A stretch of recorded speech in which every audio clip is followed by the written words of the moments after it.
A very good evening and welcome to the News at 6, where we get you the day's top developing stories from India and across the world. I'm Tracy Shilshi, and in the next 30 minutes, I'll be getting you all that's making news this Monday evening. But first, the headlines. Controversies mar the announcement of candidates in Bihar. 9 more names for the LJP and 17 in the RLSP list.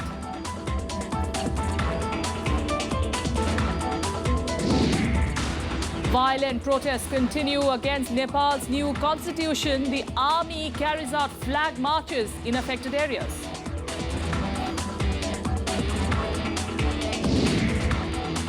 Home Minister Rajnath Singh starts a 3-day visit to border areas in Jammu. India and Pakistan also start the flag meetings at the line of control. And Syriza party leader Alexis Tsipras wins a renewed mandate in Greece. Will form a coalition government with the nationalist independent Greece.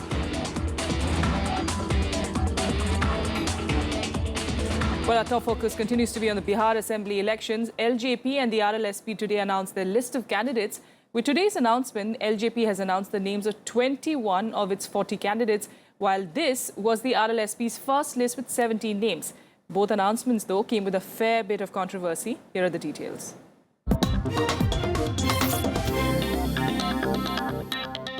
The Lok Janshakti Party announced candidates for 9 more seats for the Bihar Assembly elections on Monday. With this, the party has announced names for 21 of the 40 seats allotted to it as part of the NDA's seat-sharing agreement.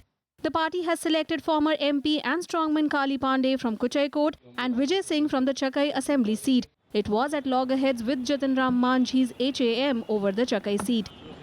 40 सीटें ऐसी हैं जिस पर लोक जनशक्ति party अपने प्रत्याशी उतारेगी, अपने सिंबल मंगला छाप पर हम लोग चुनाव लड़ेंगे। आज मैं 9 प्रत्याशियों की दूसरी सूची जारी कर रहा हूं, जिसमें कि प्रथम चरण में हमारे जितने भी उम्मीदवार हैं वो इस सूची में कंप्लीट हो जाते हैं। इसमें से 6 उम्मीदवार हमारे ऐसे हैं जो कि प्रथम चरण के हैं और बाकी एक द्वितीय का, एक तृतीय का और एक चौथे चरण का है। The announcement comes in the midst of reports of internal bickering. There was much hue and cry over Anil Kumar Sadhu, who is Ram Vilas Paswan's son-in-law, being denied a ticket. But the party says it is a family matter. क्योंकि ये पारिवारिक मसला है, मैं इसको सार्वजनिक मंच पर मैं इसका वाद विवाद में मैं नहीं उलझूंगा। वो मुझसे बड़े हैं, मैं उस रिश्ते का, अपने परिवार की इज्जत का, दोनों का मैं सम्मान करता हूं। इस पर मैं कोई सार्वजनिक टिप्पणी नहीं करूंगा। Another NDA ally, Rashtriya Lok Samta Party, also announced the first list of 17 candidates. This announcement was also mired in controversy as party chief Upendra Kushwaha expressed his displeasure over BJP keeping the Meenapur seat for itself. Bharatiya Janata party ने कहा कि हमारी sitting seat है, इसलिए हम नहीं दे सकते। आप अगर सिटिंग के नाम पर मेरे दावा को नहीं मान रहे हैं तो कोई बात नहीं है, अच्छी बात है, सिटिंग है इसलिए लड़ाइए। लेकिन बाद में ऐसा नहीं हो कि सिटिंग के नाम पर आप सीट अपने खाते में लीजिए और बाद में कोई दूसरे व्यक्ति को लड़ा दीजिए। RLSP's announcement also saw protests by those who were denied tickets. Voting for the 49 seats in the first phase will take place on October 12th. Elections are to be held in 5 phases, with the result being announced on November 8th. Bureau Report, Rajya Sabha TV. Meanwhile, the RSS has called for a review of the reservation policy, slamming the quota system as a political tool. The remarks were criticized by opposition parties, renewing their call to release the caste census data. In Bihar, parties like the JDU and the RJD, remember, have been raking up the caste factor in their rallies in the run-up to the Bihar Assembly polls. Caste remains a dominant factor in the Bihar Assembly elections, and the forthcoming Assembly poll promises to be no. Parties have been wiping up the caste sentiment in rallies across the state. RSS added a bit of fuel to that. Its chief Mohan Bhagwat suggested a review of the reservation policy. Referring to the quota stir in Gujarat led by Hardik Patel, Bhagwat suggested a committee of civil society members to decide who should get the benefit of the policy. His remarks had a ripple effect in Bihar, where parties have been calling for the release of latest caste census data. They slammed Bhagwat's suggestions and also targeted the Modi government. Why isn't this Modi government releasing the caste census? I challenge them to release the caste census and the whole world will come to know what is the actual reality. and then the OBCs will decide, because the true face of this government is slowly coming out, that they are wanting Hindu consolidation to ensure that OBC reservation and other reservation comes down. Every time there is an election, there is a double speak by the RSS and the Bharatiya Janata Party. And today, even the Prime Minister is speaking a different language.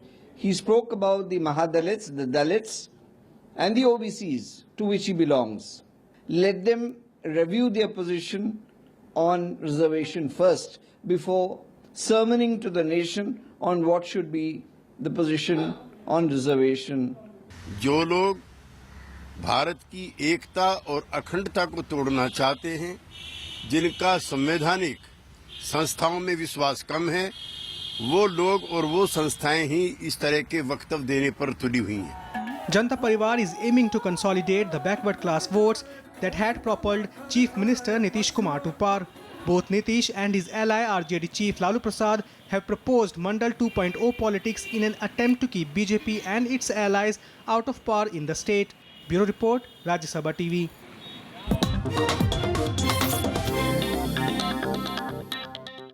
In other news, as Nepal adopted its new constitution, violent protests broke out in the southern part of the country. Protesters are opposing the creation of 7 states under a secular federal system, saying that it does not take everyone's interests into account. Violent clashes between protesters and police in Birganj town in South Nepal. Protesters displaying their opposition to what they call is an unfair constitution. Certain communities are upset with the new constitution adopted by the country's parliament, as they want Nepal to be a Hindu nation. The new constitution adopted on Sunday creates 7 states in a secular federal system. There is also a feeling that it does not favor people in the plains near India. हम लोग इसका विरोध करते हैं. संविधान मधेशियों के हक में नहीं है और भारत ने भी इसको कह दिया है, रिजेक्ट कर दिया है कि हम मान्यता नहीं देते हैं और हम सड़क पर उतर करके हम लोग पूरा विरोध करते हैं, हड़ताल करते हैं. The violence has claimed at least 40 lives, prompting the government to impose curfew in the lowlands. Shops, colleges, schools and institutions remained closed. The Nepalese army carried out a flag march. India has urged the Himalayan nation to resolve differences through dialogue. Nepal in turn says even though it understands India's goodwill, but it is their internal matter. संविधान बनाने के समय इन लोगों ने हम लोगों के समझौता को लागू नहीं किया और बार बार ये लोग यही बात कर रहे हैं कि अब आइए और वार्ता कीजिए. वार्ता का तो औचित्य ही नहीं है ना. औचित्य तो तब था जब अगर आप हमारा मांग जो था, हमारे साथ जो सहमति हुई थी मधेसियों के साथ, 1.5 करोड़ मधेसी रहते हैं इस राष्ट्र में, 53% जो पूरे जनसंख्या का लोग है, तो अगर वो संविधान में ये लोग हम लोगों का हक अधिकार हमारे समझौता के तहत सुरक्षित कराए होते तो मुझे लगता है कि हम लोग सड़क पे हम लोगों को नहीं आना पड़ता. Prime Minister Sushil Koirala is likely to step down to allow a new government under the charter.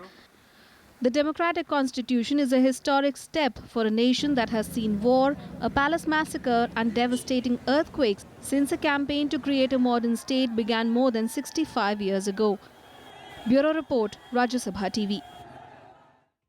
Now, as Home Minister Rajnath Singh began a 3-day visit today to the border areas with Pakistan and China, a flag meeting also started at the line of control between India and Pakistan. The meeting, aimed to restore the sanctity of the ceasefire agreement, was held at the Chakandabagh crossing point. It comes soon after the DGMO talks in Delhi. The Minister of State for Home Affairs, Kiren Rijiju, said that the brigadier-level flag meeting will have a further boost to confidence measures between the two countries. In fact, Rajnath Singh was in Jammu Samba sector today. He is also expected to visit border posts in Chumar in Ladakh, where India and Chinese troops had a tense face-off in September last year. हम तो चाहेंगे ही कि अच्छे रिश्ते हों. हमारी तरफ से तो बराबर ये कोशिश है. हमारा हाथ बराबर बढ़ा हुआ है. हाँ, लेकिन इतना मैं देशवासियों को आश्वस्त करना चाहता हूं कि भारत के मान सम्मान स्वाभिमान के साथ कोई समझौता हमारी सरकार नहीं करेगी. फ्लैग मीटिंग होता है, वो फॉलो अप है. पिछली बार डीजी लेवल का यहाँ दिल्ली में बातचीत हुआ था. हमसे मिले थे पाकिस्तान का पाक रेंजर्स का जो डीजी का टीम आए थे. आज तो उसका फॉलो अप है, फ्लैग मीटिंग है, इससे कॉन्फिडेंस बढ़ेगा, दोनों में अच्छा तालमेल होना चाहिए। Meanwhile, Congress Vice President Rahul Gandhi invoked Apple founder Steve Jobs as his party discussed ways to revive itself in Uttar Pradesh. At a pep talk in Mathura at the party's Chintan Shivir, Rahul told his party workers to work unitedly as a team. He also took a jibe at Prime Minister Narendra Modi, claiming that the Prime Minister was scripting his own downfall by failing to fulfill promises made to the people. Rahul Gandhi urged his party workers to work together to fill that void that will be created after Modi's exit. किसान के बारे में कहा MSP बढ़ा दूंगा, घबराओ मत, अच्छे दिन आएंगे। और हिंदुस्तान में हर प्रदेश में किसान आत्महत्या कर रहा है। युवाओं को कहा अच्छे दिन आएंगे, रोजगार मिल जाएगा। एक युवा को रोजगार नहीं मिला। The Supreme Court today rejected a PIL seeking a direction to the centre to declassify confidential documents on Netaji Subhash Chandra Bose. The court gave two options to the petitioner, Snehasiz Mukherjee. He said that he could move the High Court or wait for the government's response on the issue. Petitioner Mukherjee accused various past governments of not disclosing facts relating to the case and said non-disclosure of such information amounted to denial of fundamental rights. You see, the representation was on the fact that the taciturnity of the Indian government in refusing to disclose and declassify the Bose files are no more that benign reticence that can pass off as an administrative discretion, because no government, however steeped into international relations, can deny the history of the people. The history of the nation cannot be denied to its people, and the people have a right to know. With that, let's take you through some more national news updates in Nationwide. NDRF teams entered a tunnel in Himachal Pradesh to rescue two workers stuck there for over 200 hours. Efforts are on to locate the third worker who's remained untraced during the whole operation. The rescued workers were in regular touch through a microphone linked with a webcam. The rescue team provided with dry fruits and glucose during the operation. Uncertainty continued on the Haryana Panchayat elections today, with the Supreme Court and the state government unable to agree on a solution. The court was hearing a PIL challenging the state government's decision to fix educational qualifications as the eligibility criteria to contest the elections. The bench hearing the case suggested the election be postponed for a week until the court decides the issue. The Delhi High Court today sought the Aam Aadmi Party government's response on a PIL seeking direction to immediately release funds allocated for malaria and dengue control programs to municipal bodies. The petition directs authorities to ensure that no hospital should turn away patients with symptoms of dengue and award several penalties if they do so.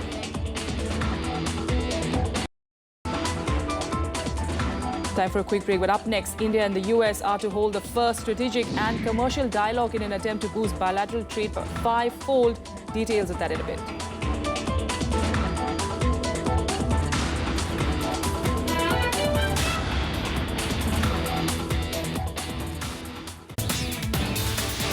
Hello and welcome to India's World. The Sri Lankans are very particular about their sovereignty, and they consider it very sacrosanct in a way. Use our influence with the Sri Lankan Tamils. Actually, the fire is on the Sri Lankan army, and no state can afford to have its army demoralized, as you said, after the victory. Watch experts discuss the fallouts of war crimes in Sri Lanka in India's World on Rajya Sabha television. Hello, I am Ishan Russell. I'm Tracy Shilchi and you're watching News Tonight.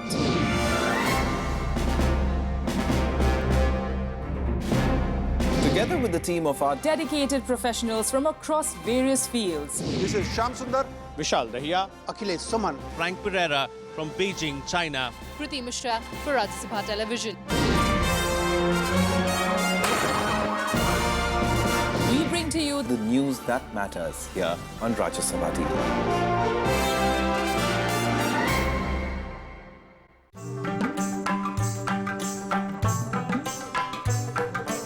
Tradition dating back centuries. A cultural heritage that inspires and warms at once. magic that awes, Rajya Sabha Television brings you events that embrace the wonders of India's classical arts.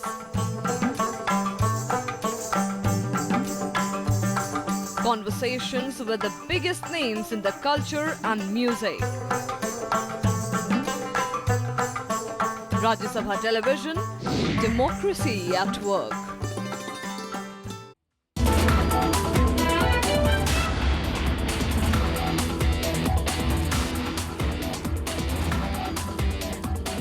Welcome back. India and the US are set to hold the first composite strategic and commercial dialogue on Monday with an aim to increase bilateral trade fivefold to $500 billion.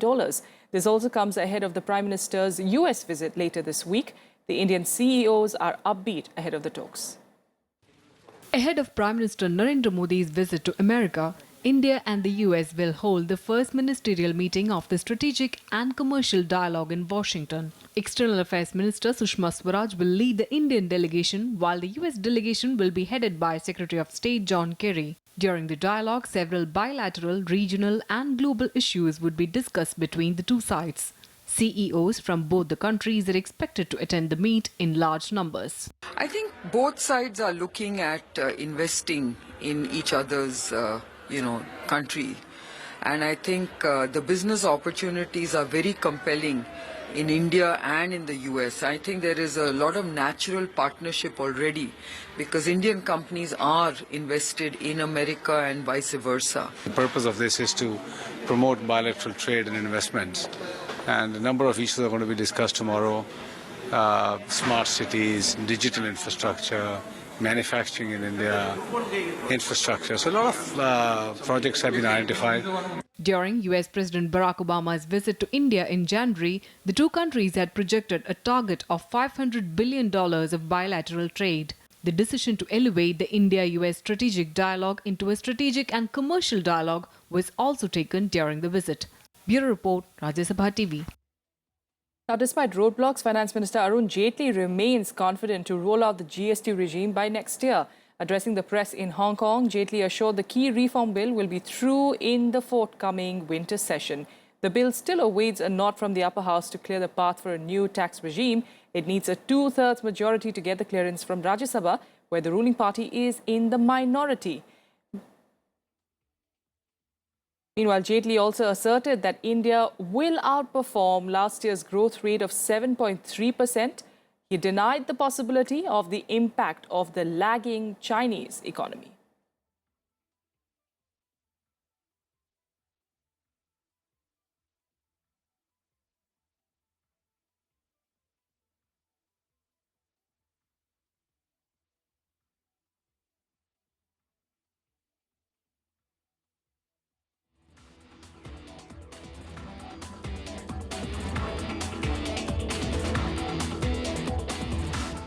All right, more international news. In Syriza, party leader Alexis Tsipras won a clear mandate in the just concluded Greek elections. However, the party is still short of a majority, winning just over 35% of the votes. They will now form a coalition government with the nationalist independent Greeks. Δώσαμε μια σκληρή και δύσκολη μάχη και αισθάνομαι σήμερα δικαιωμένος γιατί ο ελληνικός λαός έδωσε μια καθαρή εντολή να συνεχίσουμε να παλεύουμε και μέσα και έξω από τη χώρα για να σηκώσουμε ψηλά την περηφάνεια του λαού μας. Alexis Tsipras storming back to power with an unexpected election victory, but he is making no promises, only assurances that the government will work hard. Του αγώνα και της αξιοπρέπειας και αυτόν τον αγώνα θα το συνεχίσουμε μαζί για μια ολόκληρη τετραετία, διότι η εντολή που πήραμε είναι εντολή τετραετία. Από τα βάθη της καρδιάς μου. Celebrations broke across the streets as Syriza supporters hailed the victory. With Tsipras back in power, residents are sounding hopeful. Είμαι πιεσμένη γενικά και επειδή ξέρω ότι είμαι και άνεργη και επειδή ξέρω ότι ο Τσίπρας και το κόμμα αυτό θα φροντίσει γενικά τους ανθρώπους σαν και εμένα, πιστεύω έχω μια ελπίδα, ας πούμε. Ο ελληνικός λαός με αυτή τη ψήφο έστειλε το μήνυμα ώστε όλη η Ελλάδα να πάει μπροστά, να τα καταφέρουμε όλοι. European Union leaders are pinning their hopes on the new Greek government. Head of the Eurogroup, Jeroen Dijsselbloem, says he is ready to work closely with the new government. With respect to the relationship to EU partners, I don't think that it has that much strengthened his position. The key things have been negotiated in July, August. It is now about implementing most of the things which have been agreed to. The Greek leftist party is still short of majority. It now forms a coalition with the nationalist independent Greeks. Cyprus has a tough task ahead. Greece is still under recession, and the international creditors need to be satisfied by fulfilling the terms of the €86 billion bailout package. The bailout program will be reviewed next month. Bureau Report, Rajya Sabha TV. With that, let's take you through some more international news updates in Global Buzz. Beijing hosted the 7th China-UK Economic and Financial Dialogue today. UK's Chancellor George Osborne met Chinese Vice Premier Ma Kai. Britain has said that it will guarantee a £2 billion deal. EU interior ministers are meeting to decide on a voluntary scheme to relocate 160,000 migrants on Tuesday. German Chancellor Angela Merkel called on European leaders to accept the joint responsibility for what she said was the continent's worst migration crisis since World War II. Australian Prime Minister Malcolm Turnbull's new cabinet was sworn in with 5 women ministers today. It includes Marise Payne, who became the country's first woman defence minister. Turnbull presented his new team to the Governor-General, Peter Cosgrove, at a swearing-in ceremony in Canberra.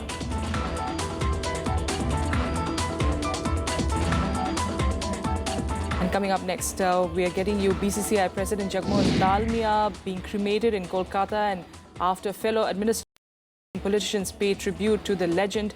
Details ahead.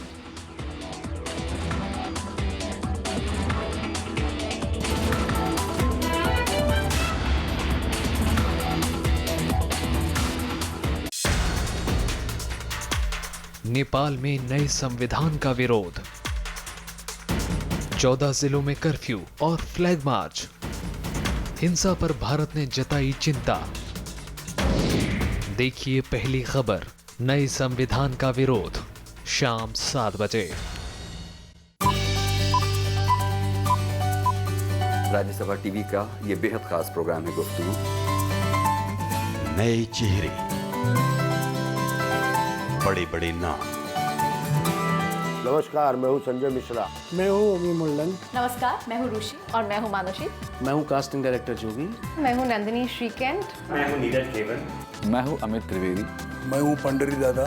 My heart is beating, keeps on repeating. I'm waiting for you. मैं हूं वरुण ग्रोवर। मैं हूं रजत कपूर। मुझसे मिलिए programme गुफ्तगू में। मुझसे मिलिए प्रोग्राम गुफ्तगू में। मुझसे मिलिए प्रोग्राम गुफ्तगू में। शुरू हो रहा है गुफ्तगू का नया सीजन, सिर्फ राज्यसभा टीवी पर।